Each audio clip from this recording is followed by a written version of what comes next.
5. The family. The Darwinian perspective has done particular damage to the family. Darwin's premise of the conflict of interests was rigorously applied to the idea of the family. The Descent of Man, 1871, is divided into 3 parts.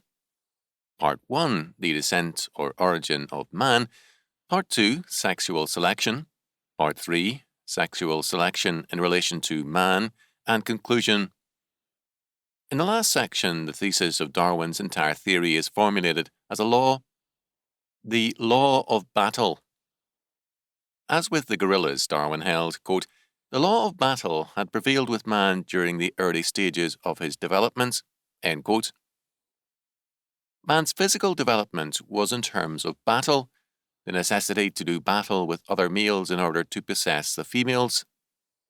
His canine and other teeth receded to a less important role only as man gradually became erect and, quote, used his hands and arms for fighting with sticks and stones, end quote. This continual necessity for battle on the part of man has enabled him, since the evolutionary mechanism is the struggle for survival and natural selection in terms of it, to develop greater strength than and a mind superior to women, Darwin held. There are other factors that enter into natural selection, but they are allied to or feed the law of battle. In all of this, there is no morality in any historical Christian sense. For Darwin, quote, the moral sense, end quote, is an evolutionary product. As he summarized it, quote, the moral sense follows, firstly, from the enduring and ever-present nature of the social instincts, secondly, from man's appreciation of the approbation and disapprobation of his fellows, and thirdly, from the high activity of his mental faculties, with past impressions extremely vivid, and in these latter respects, he differs from the lower animals. Owing to this condition of mind, man cannot avoid looking both backwards and forwards and comparing past impressions.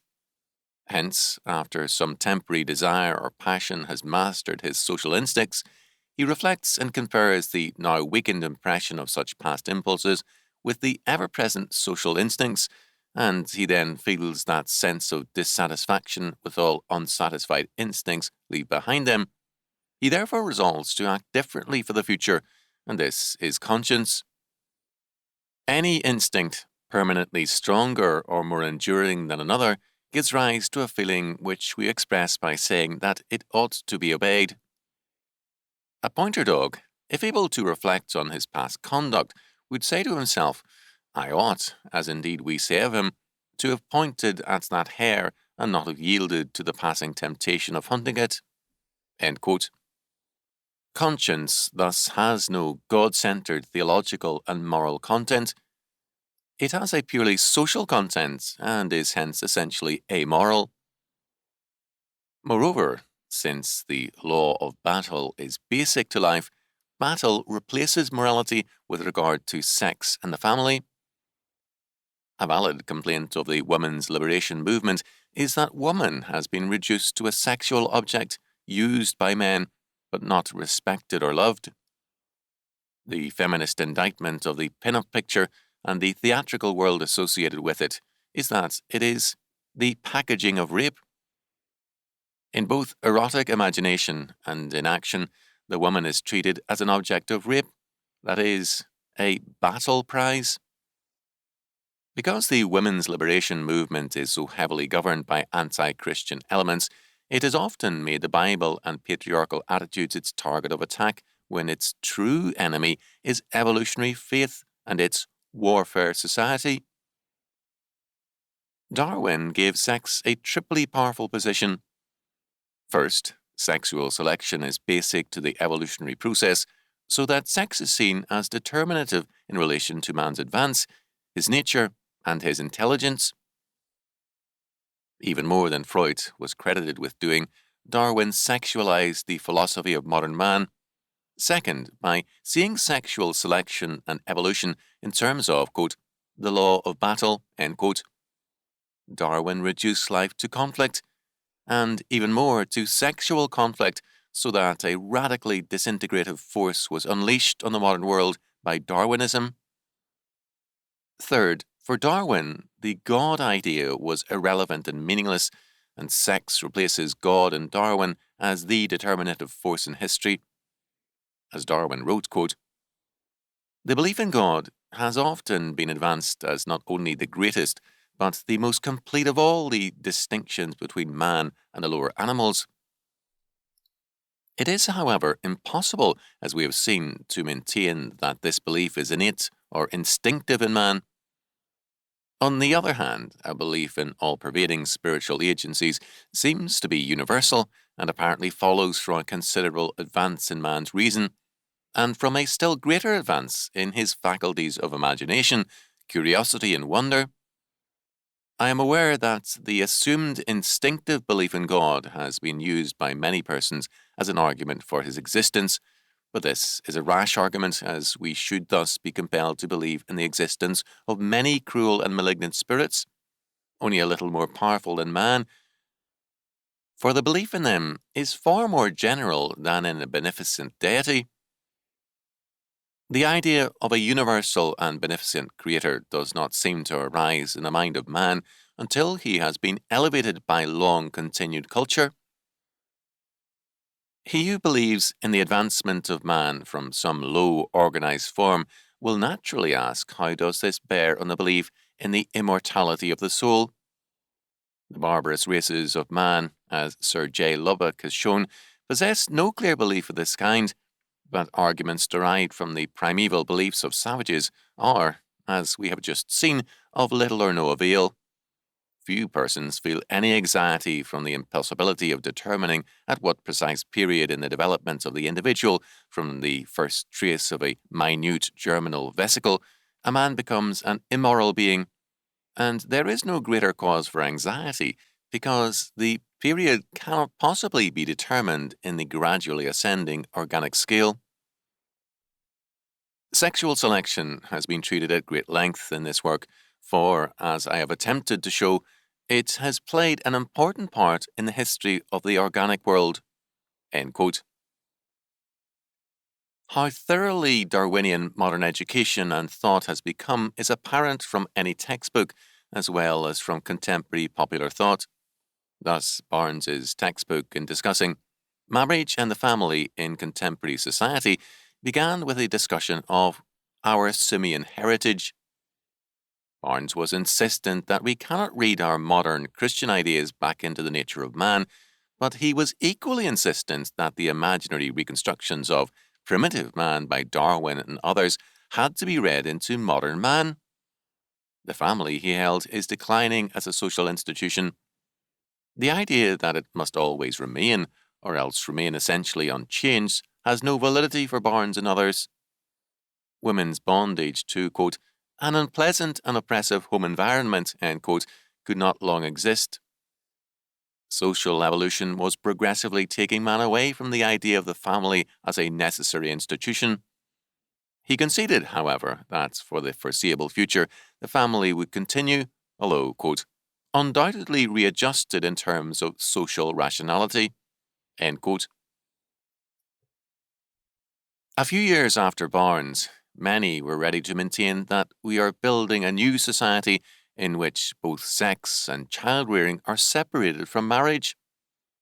Some have denied that parents are necessary to child-rearing, and the Israeli kibbutzim have been cited as proof for this thesis by Bruno Bettelheim.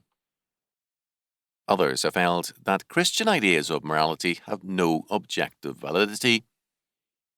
The legislation of abortion has been a major step in the forwarding of these new ideas, and an example of the conflict view of Darwin. Now the mother wages war against her unborn babe. As against these conflict ideas of human sexuality, the Bible makes it clear that God created man, male and female, to live together in harmony in the service of God. Family law is central to biblical law because the family is the basic institution of human society. Justinian made, quote, the Christian way of life, end quote, basic to the law. Zimmerman has summarized the basic Christian sex reforms of the Code of Justinian. Quote, 1. Only heterosex relations in marriage were made publicly allowable. All other forms of sex acts were classified as objectionable, non-human, mammalian, bestial, sinful, criminal, and as punishable. 2. This classification of, quote, other forms, end quote, of sex as, quote unquote, objectionable was applied to every social class without regard to rank, economic condition, or occupation. 3. Sex activities were made punishable by physical means such as castigation, imprisonment, and banishment. 4. Contracts involving non-family sex activities as repayment for supports or gifts were made illegal. They no longer became a defence in law, but made the contractor an accessory to an illegal act. 5. These acts were not taken alone, but as part of a wider movement to make the family the defined public way of life and status. Negative movements against extra-family sex were taken as part of a positive movement to promote universal familism. End quote. What these reforms accomplished was a major legal and cultural revolution. The history of Western civilization cannot be understood apart from them. Some of the central aspects can be cited. First of all, the Bible clearly gives the family custody of the children. This seems so natural and obvious a fact that we fail to realize how important it is. Control of children is basic to any control of the future. The reason why state control of education has been instituted in the modern era is precisely to prevent undue control of children by the family and the church, and to change society by attaching the children to the state rather than to parents in the church. Statist education is a form of warfare against the family and against religion. Its purpose is to govern the child by giving him a statist rather than a familistic orientation. The state school is an enemy of the family and of the church, and it is a weapon of statism. Second, after children, who are the human future of society, control of property is next most important in the control of society. Here also the Bible ties property firmly to the family.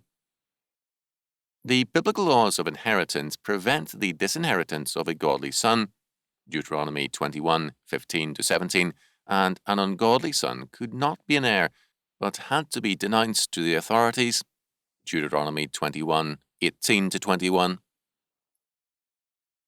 Property could not be alienated from the legitimate wife and their children. It was her dowered right. An illegitimate child, thus, could not be made a secret heir. The legal control of property by the legal family made the family the most powerful institution in society. A third aspect implicit in the second and already referred to is inheritance. The family not only controls the children and property, it also controls inheritance and thereby has great power over both children and the property. Fourth, education in the Bible is controlled by the family. Parents are to, quote, bring them up in the nurture and admonition of the Lord, Ephesians 6:4. Parents are inseparably morally linked to the education of their children, Proverbs 4:1-2, etc. The separation of education from parental control and/or decision is thus a major attack on Christianity. The modern, anti-Christian, post-Darwinian state is hostile first to the family's custody of the children. In one form or another, it is steadily infringing on parental authority. Second, the progressive expropriation and/or control of property is underway, transferring ownership and/or control to the state. Third, education has been made an area of major statist concern, and in some parts of the world, parents have been denied the right to educate their children or to have Christian schools. Fourth, inheritance has been taxed, and by means of inheritance laws, the state has made itself the main or firstborn heir of every family. It is thus clear how serious the social implications of Darwinism are. To survive and overcome, Christianity must not only deny the myth of evolution, but it must also attack statism, establish Christian schools, and firmly root the Christian family in Jesus Christ and biblical law.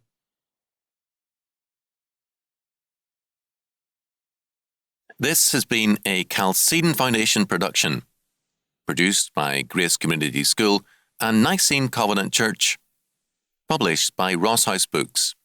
Copyright 2002, Mark R. Rushdoony.